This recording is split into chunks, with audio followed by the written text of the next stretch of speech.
Salut mes petits ananas, j'espère que vous allez bien et aujourd'hui on se retrouve pour une toute nouvelle vidéo et aujourd'hui on va parler de manga psychologique. Ce que j'entends par psychologique, c'est des œuvres où vraiment la psychologie, donc tout ce qui se passe à l'intérieur d'un cerveau humain, où du coup là des personnages est vraiment très prise en compte, est étudiée en profondeur et développée en profondeur, ce qui n'est pas le cas notamment de beaucoup de trucs hyper connus comme One Piece, Dragon Ball, Naruto. La psychologie là-dedans, la psychologie, le développement des personnages est pas foufou. Il y a une profondeur des réflexions, une profondeur des émotions, bref, des peurs, des craintes, des intentions du personnage, de tout ce qu'il fait, enfin de ses actions, de tout ce qu'il entreprend. On a une analyse en fait du personnage dans son entier au moment de chaque moment de sa vie, de sa analyse en profondeur les émotions humaines, les comportements humains. Voilà, j'entends par psychologique. Donc c'est ce qu'on retrouve notamment dans pas mal de seinen, moins dans les shonen. Bref, donc du coup, moi je vais pas perdre plus de temps, pardon, et puis je vous laisse avec la suite.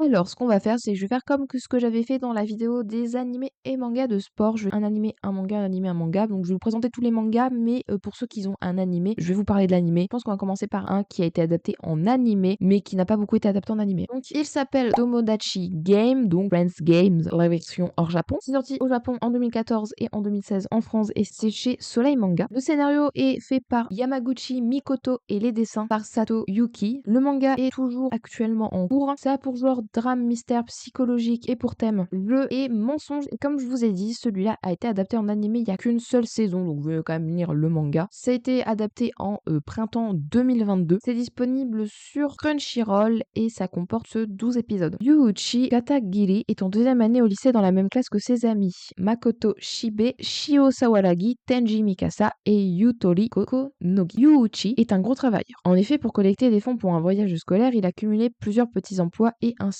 beaucoup participé à la collecte. Mais leur professeur leur annonce que les 2 millions de yens récoltés ont été volés, et sans doute par un élève de la classe. Le soir même, en compagnie de ses amis, il se fait agresser par un inconnu. Tous les 5 se réveillent dans une pièce fermée où une mascotte, Manabu, leur annonce qu'ils sont endettés et qu'ils vont devoir jouer à plusieurs jeux pour gagner de l'argent. L'heure est venue pour eux d'avouer les mensonges, leur amitié y survivra-t-elle. Donc voilà, donc là, on peut parler de psychologie. Ils vont jouer sur le mental donc des jeunes pour essayer de leur faire avouer qu'ils ont pas avouer des choses qu'ils n'ont pas envie d'avouer, des mensonges potentiellement, et voir si leur amitié, du coup, va survivre à cette épreuve. Clairement une épreuve psychologique qui joue clairement, je vous l'ai dit, sur le mental de ses amis. Voilà, donc ça c'est une des formes que je vais vous montrer. Mais j'entends par cela des fois psychologique, j'entends par ça ceci quoi, avoir des épreuves un peu mentales qui peuvent mettre à bout. Et donc du coup, j'ai regardé la première saison, moi j'ai trouvé ça hyper bien. J'ai pas lu la suite en manga, peut-être que je la lirai un jour parce que je pense que là, je sais pas s'il y aura une suite. Il y a beaucoup de mangas qui sont datés en animé, puis des fois il y a pas de suite, donc on verra bien. Mais si jamais ça vous intéresse, plutôt lisez le manga, ce sera plus pratique. Donc du coup, on va passer au prochain manga. Ce manga, je pense que c'est l'un de mes préférés. Il s'appelle Oyasumi Punpun, donc bonne nuit Punpun. Déjà, les covers du manga tous ensemble, c'est une cover un peu spéciale, un peu cartonnée, qui sont d'une couleur différente. Je vous mettrai à l'écran, c'est juste magnifique. Mais bref, j'ai beaucoup aimé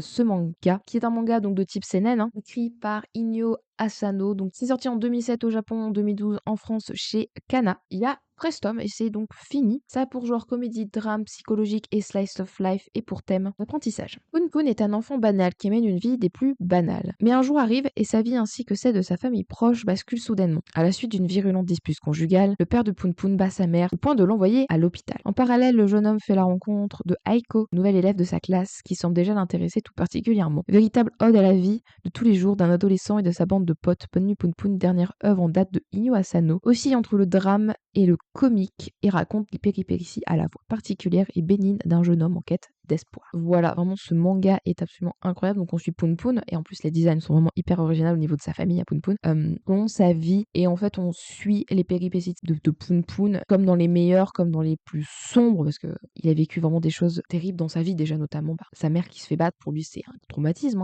voir sa mère comme ça. Donc déjà ça déjà c'est une épreuve psychologique pour un jeune enfant, et on verra qu'il va que son mental, que son mental va être affecté durant toute sa vie. Donc c'est ce côté psychologique dont je vous parle depuis le début. C'est franchement une très bonne œuvre. Je vous conseille vraiment. J'ai pas d'autre chose à dire à part que ces dessins sont magnifiques. Par contre, ça faut le noter, c'est l'un des mangaka avec les plus beaux dessins que j'ai pu voir. On va encore en parler dans 2 mangas juste après, de 2 grands autres auteurs qui font des très beaux dessins. Et c'est incroyable de voir qu'à quel point il y a des auteurs qui arrivent à mêler le scénario et le dessin et à la fois faire des choses absolument magnifiques en histoire et en dessin, hein. Donc on va passer à l'avant-dernier. Celui-là, on va parler également du coup d'un manga qui a été également adapté en animé. Et donc on va parler de Monster de Naoki Urasawa que moi j'ai regardé personnellement en animé parce que l'adaptation en animé est très bien. Enfin, vous pouvez très bien évidemment lire le manga. Vous faites ce que vous voulez. Tant qu'on parle de l'animé, c'est sorti en 2004. Ça comporte 74 épisodes. C'est chez Netflix et ADN. Donc ce manga est sorti en 95 au Japon et en 2001 en France chez Kana. Sachant que du coup il y a les premières éditions qui sont plus disponibles à la vente, mais il y a une réédition depuis quelques années qui est disponible à la vente. 18 volumes plus un volume bonus pour la première édition et 9 volumes pour la seconde édition. Donc en gros ils ont fait la moitié. C'est des plus gros formats. Donc ceux-là vous pouvez les voir à la vente. Après je pense que les anciennes éditions sont peut-être disponibles sur des sites de vente de seconde main. C'est donc du coup un seinen, comme je vous ai dit, de Naoki Urasawa, un très très grand auteur qui a fait pas mal d'autres œuvres, je vais pas vous en trop en citer ici. Il l'a fait plus tôt, qui est sorti très récemment sur Netflix. Sa dernière œuvre c'est Asadora. Il en a fait plein d'autres. Ça pour genre aventure, drame historique, mystère, psychologique, thriller et tragique. Et ça a pour thème assassinat, crime, détective, enquête, mort, médecine,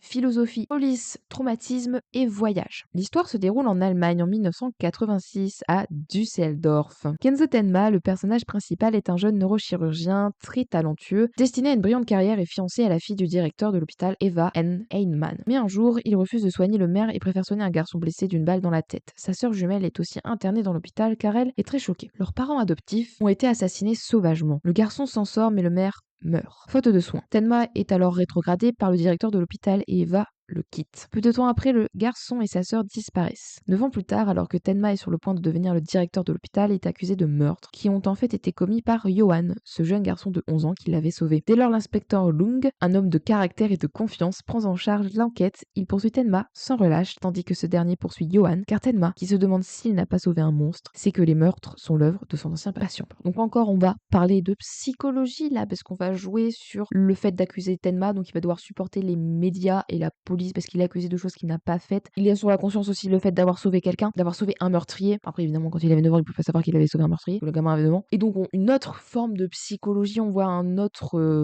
facette des réactions humaines, du cerveau humain face à une autre situation que les autres d'avant. Donc là, le fait d'être accusé à tort et d'avoir sauvé quelqu'un qui est devenu un meurtrier. Voilà. Et très très bonne œuvre, franchement. Naoki Urasawa, c'est un très bon mangaka, un très très bon dessinateur également. Au niveau des scénarios, c'est incroyable. Au niveau des dessins aussi, c'est incroyable. Je vous conseille de lire cette œuvre, mais ses autres œuvres, comme les auteurs d'avant également. J'ai pas d'autre chose à dire, donc on va passer au dernier manga, qui est là mon manga préféré de tous les temps. Pour ceux qui ont déjà suivi la chaîne, je sais pas si j'en ai parlé, surtout si j'ai dit que c'était mon manga préféré. Et donc du coup, qu'est-ce que c'est mon manga préféré de tous les temps? Et ben c'est Berserk de Kentaro Miura, qui est malheureusement décédé il y a 2 ans, qu'il repose en paix. Ça fait déjà 2 ans. Et actuellement, c'est le studio Gaga et son meilleur ami Kojimori qui s'occupe de l'œuvre. Donc c'est Kojimori, l'auteur notamment de Holy Land, qui est juste ici. Et en fait, Naoki Urasawa, je n'avais pas fait gaffe, mais il y a Billy Bat aussi, une de ses œuvres juste ici. C'est sorti en 1989 au Japon et en 2004 en France. C'est depuis toujours chez Glénat. Ça a pour genre aventure fantastique, tragique et horreur. Pour thème combat, démons, gore, guerre, militaire, monstre, mais médiéval et vengeance. Pour ceux qui peut-être se renseignent, oui, Berserk a une adaptation animée, une en 98 qui est pas trop mal mais pas entière, et une plus tard, donc dans les années 2010, où l'animation est à chier. Pas sûr que ce soit très très bien adapté non plus. Donc globalement, attendons une nouvelle adaptation et lisons le manga, c'est beaucoup mieux. Dans un monde médiéval et marqué par un passé difficile, erre un mercenaire solitaire nommé Guts. Décidé à être seul maître de son destin, autrefois contraint par un pari perdu à rejoindre les Faucons, une troupe de mercenaires dirigée par Griffiths. Fut acteur de nombreux combats sanglants et témoin de sombres intrigues politiques, mais il réalisa soudain que la fatalité n'existe pas et qu'il pouvait reprendre sa liberté s'il le désirait vraiment. Mais un mal le traque sans relâche. L'aspect psychologique dans Berserk, en gros, globalement, c'est, vous le verrez au fur et à mesure du temps, donc c'est par rapport à ce mal qui le suit, ça va l'affecter énormément psychologiquement, mentalement, mais tous les événements aussi qui vont se passer. Je peux pas trop vous spoil, en fait, j'ai pas très envie de vous spoil, mais en fait, vous vous rendez bien compte qu'il y a énormément d'événements dans sa vie et en fait, sa vie n'a pas du tout été tout repos, qui du coup a affecté son mental et qu'on voit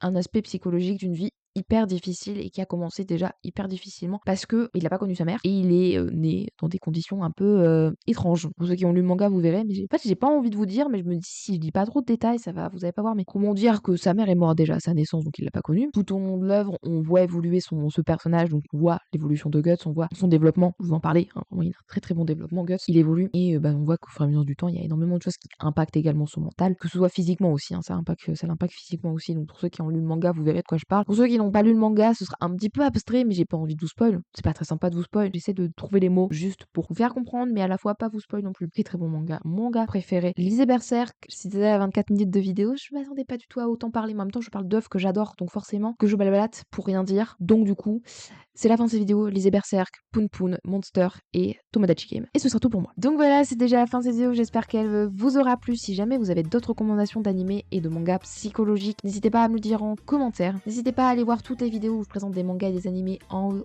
Ce sera en description parce que je l'en ai déjà parlé dans la vidéo, je crois. Donc du coup, j'espère vraiment que cette vidéo vous aura plu. Et puis on se retrouve la semaine prochaine pour une prochaine vidéo. Bye bye.